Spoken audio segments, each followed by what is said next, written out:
Some call it candy floss, some call it fairy floss. In most North Indian states, they call it buddhi ki bal. In Tamil Nadu, people call it panju mithai. Many names, but one emotion.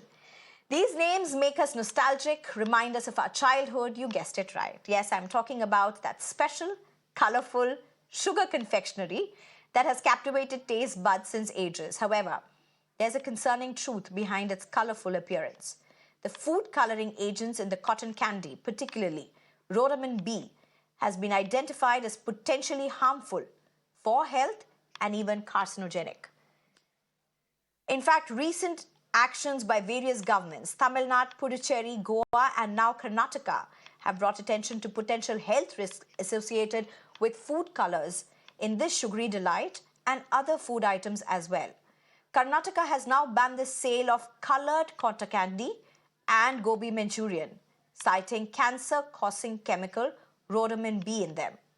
This after the Public Health Department collected and analyzed 25 cotton candy samples and 171 Gobi Manchurian samples and found that, listen to this very carefully, tartrazine, sunset yellow, and Rhodamine-B and several other coloring agents were used to give these food items the rich color. These samples were collected from hotels and roadside shops, and most of them have turned out unsafe. In Karnataka specifically, using rhodamine as coloring agent is banned. The Karnataka Health Minister Dinesh Gundu Rao has said that any violation by the vendors or eateries will attract punishment, including a jail term for 7 years and a penalty of 10 lakh rupees besides the cancelling of trade licenses. Cases are being booked, and as per the act is quite stringent. From 7 years to life imprisonment also is part of this act, and up to 10 lakh fine is also there. We have taken up an extensive drive on this matter to see that enforcement happens and misuse of these kind of chemicals should not happen. And we are issuing a notification today that these chemicals, if found in these food products, we will be taking strong action. This is a huge concern, and to try and understand this in more detail, I'm being joined by Dr. Satish Rath, Doctor-Scientist, founder, Santan and Skids Bangalore, citizen and doctor as well as a parent voice, and Rajat Goel, fitness, nutrition and lifestyle expert. Thank you very much, both of you, for joining us. Well, Dr. Satish Rath, to you first. These coloring agents, these synthetic colors that have been found, these three that have specifically been mentioned, just how dangerous are these? Thanks for having me on this. This is a very important stuff, and they are, to call the least the most dangerous stuff. Why I say this is very dangerous, because, kids actually take it as their pleasure, but they do not know that, how much of harm this can cause. So I welcome this step, actually, what the government has taken, and anything which is carcinogenic, anything which is actually harmful, especially for the kids, absolutely has to be banned at the high level. And not only these are actually, let's say, harmful in any partial measure, they actually cause a lot of issue into a growing kid. So this is, I'm very, very concerned about this, and I definitely welcome this step, what the government has taken. Doctor, before I come to you with the second question, and an important one that I have to ask you, Rajat Goel, will you be able to explain to us, I mean, these elements that we are talking, these synthetic colors and agents that we are talking about, we are talking about them in the context of candy floss as well as Gobi Manchurian, because that's what got tested. But what are the other food products that they are used for? Are these commonly used in food products?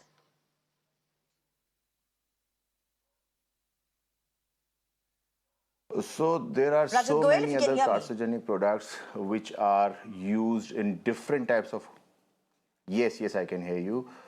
So there are so many other carcinogenic products which are still used in so many food sources. So if you call one, if I'll name, it's like Red 40. Red 40 is used in like fruit juices.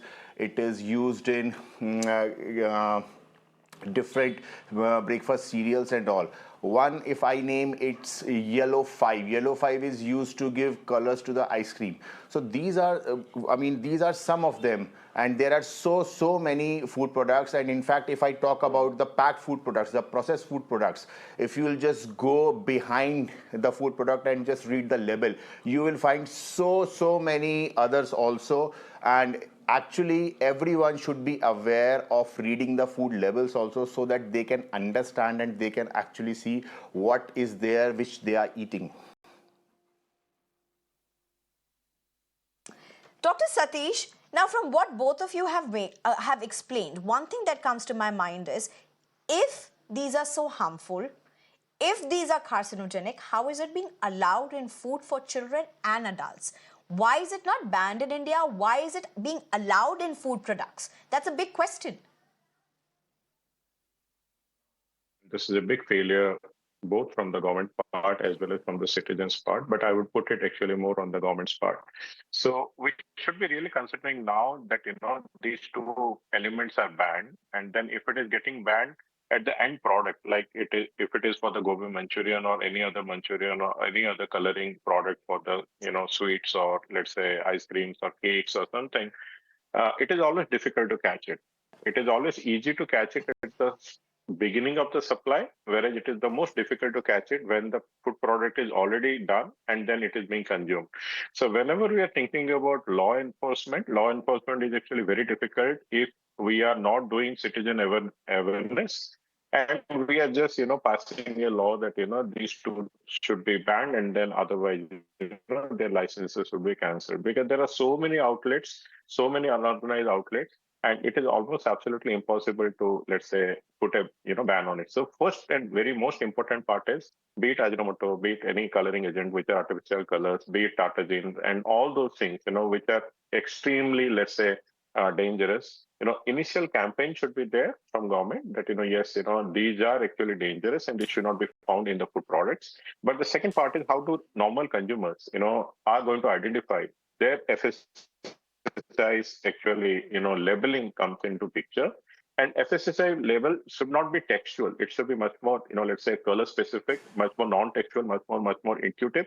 And like we are running the, let's say, anti-smoking campaigns, anti-alcohol campaigns, that also goes into the entertainment, let's say, channels and everything. Similarly, we should be also taking very aggressive steps for also doing patient awareness campaigns whenever there are, let's say, kids program or entertainment programs, or let's say any movies. So that I think, when it is married with citizen awareness, I get that plus, point, doctor. let's I say, get that proper point that campaigning is necessary. No, one question. See, Rajat Goel, you also mentioned certain coloring agents. Now, the one thing is that it may very well be actually written on the ingredient section. If you buy something that is processed, it may be there in the ingredient section. But how am I supposed to know that this is harmful? How am I supposed to know that this is carcinogenic? You may have campaigns that may happen all across India, if at all you choose to happen. But how much of that is something that is going to be relatable for household? I need to know that this is carcinogenic. My kid cannot eat it, or if my kid is eating, that kid is prone to cancer or whatever illness. How am I supposed to know this if there's something black and blue as chemicals is written on the ingredient section?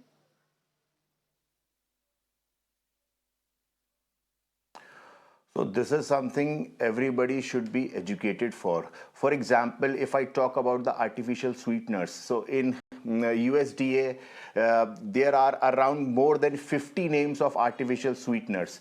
So if you are aware that yes, these are some of the names of the artificial sweeteners, then definitely if you'll turn around that label, then you can see if it matches maybe one of them also, then definitely it is processed. And also whatever is there in the form of packed food, definitely there will be some preservatives, there will be some things which gives color to that product. Likewise, I just told you in breakfast cereal, it's yellow 5. So it's about educating ourselves, because we are eating the products, and we should be aware about what we are eating. That's why I told you the best way of doing is to actually read the labels and educate ourselves how it's gonna harm us, and what are actually other harms which it can do inside our body.